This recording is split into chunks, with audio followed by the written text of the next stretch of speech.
سلام دوستان عزیز. امروز یکی دیگر از امراضی که در زمستان زیاد می باشد را با شما به مطالعه می گیریم. سینه بغل یا نیمونیا که یکی از کشنده ترین امراض در کهنسالان و اطفال با سنین پایین می باشد. پنجمین عامل مرگ در سال 2021 نظر به احصای WHO می باشد که بیشتر از 2 میلیون نفر را کشته در سراسر جهان. عمده ترین عوامل آن باکتریاها یا میکروب ها، ویروس ها و فنگس ها می باشد که تمام آن بالای شش تاثیر می کند، باعث تجمع آب در جدار الویول ها قسمت نهایی شش ها شده و مانع تبادل اکسیژن بین شریانچه ها یعنی خون و الویول ها شش ها می شود که در نهایت کمی اکسیژن، سرفه و تب از سبب میکروب است در مریض می شود که در ادامه پروگرام درباره اسباب، انواع تداوی آن می پردازیم تا آخر با ما باشید. خوب می آییم به این که سینه بغل مریضی است که باعث التهاب شش ها و که از سبب میکروب، ویروس و فنگس است و سبب التهاب و تجمع آب و قی به شکل عامیانه چرک در جدار شش ها می شود که نوع میکروبی آن شدید و کشنده نظر به نوع ویروسی آن می باشد. و نوع ویروسی آن که قبلا هم یادآور شدیم که ویروس یک سیر دارد که بعد از تکمیل آن دوباره جور می شود. سینه بغلی می تواند یک شش را معاف کند یا هر دوی آن را.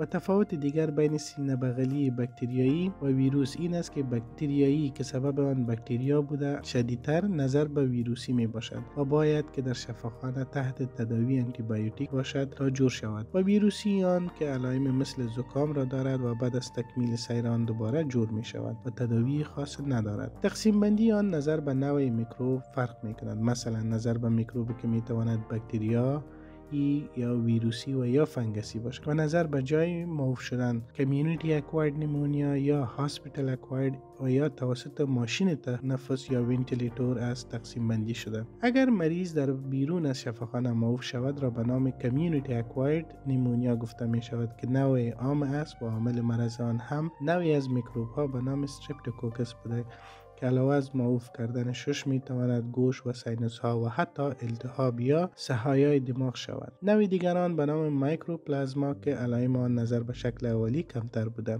نوع ویروسیان که علائم به شکل سرماخوردگی، کرونا و امراض تنفسی بالا بوده می تواند باعث سینه بغلی گردد. فنگسی آن که زیاد عام نمی باشد ولی در اشخاصی که امراض معافیتی دارند زیادتر می تواند که به سینه بغلی تبدیل گردد و مریضانی که در داخل شفاخانه معاف می گردد آن را به نام سینه بغلی یا نیمونیای کسبی از شفاخانه یاد می شود. این نوع مریضی بسیار حاد بوده و میکروب های آن در مقابل آنتی بیوتیک ها مقاوم می باشد که تداوی آن کمی سخت‌تر نظر به نوع قبلی آن است. نوع دیگر آن در کارمندان صحی دیده می شود که به شکل نیمونیای کسبی که در شفاخانه می باشد است و در مقابل آنتی بیوتیک ها مقاومند که در نرسان و کارمندان صحی را زیاد معاف می کند. دیگر آن از سبب نیمونی مرتبط با ونتیلیتورها یا ماشین تنفسی است که می تواند هم از میکروب هایی که مقابل دوا مقاومند و هم از میکروب هایی که در نیمونی اکتسابی از جامعه است بار بیاید. نوع اسپیریتریان که بلع مواد غذایی از طریق دهان بعد از خوردن و یا هم بازگشت غذا از معده می باشد که داخل شش ها گردیده و نمونی نوع اسپیریتری را بار می آورد، خصوصا در حالاتی که شما سرفه نتوانید و موادی که در شش ها داخل می شود را بیرون آورده نتوانید به این نوع مبتلا می شوید. تفاوت بین علائم زکام و نیمونی را تنها کارمندان صحی می تواند کند ولی در تمام نیمونیا کشنده بوده و باید که تداوی گرفته شود.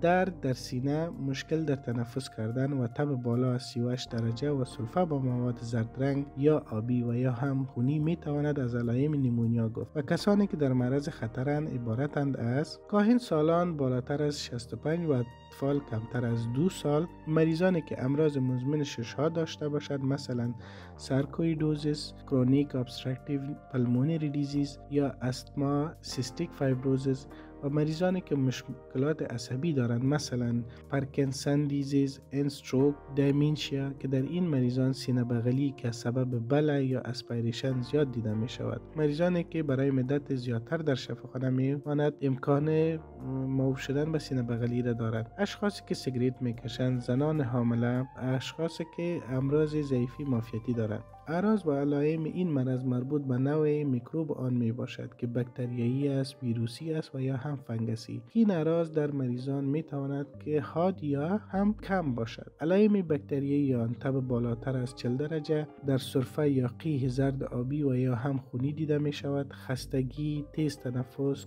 کوتاهی در تنفس، زیاد شدن ضربان قلب، درد در سینه و عرق کردن با لرزه، بی‌اشتهایی، آبی شدن لب و ناخن‌ها با تغییر در رنگ جلد می باشد. نوع ویروسی آن که قبلا گفته بودیم علائم آن زیاد حاد نبوده، علائم آن با نوع باکتریایی یکشان و یا کمتر می باشد. سرفه خشک، سردردی، درد عضلات و خستگی و ضعیفی یک جا دیده. سبب های سینه بغلی که زیادتر آن میکروب، ویروس و فنگس ها می باشد، نوع باکتریایی آن در کهنسالان زیادتر و نوع ویروسی در سنین مکتب روی زیادتر دیده می شده.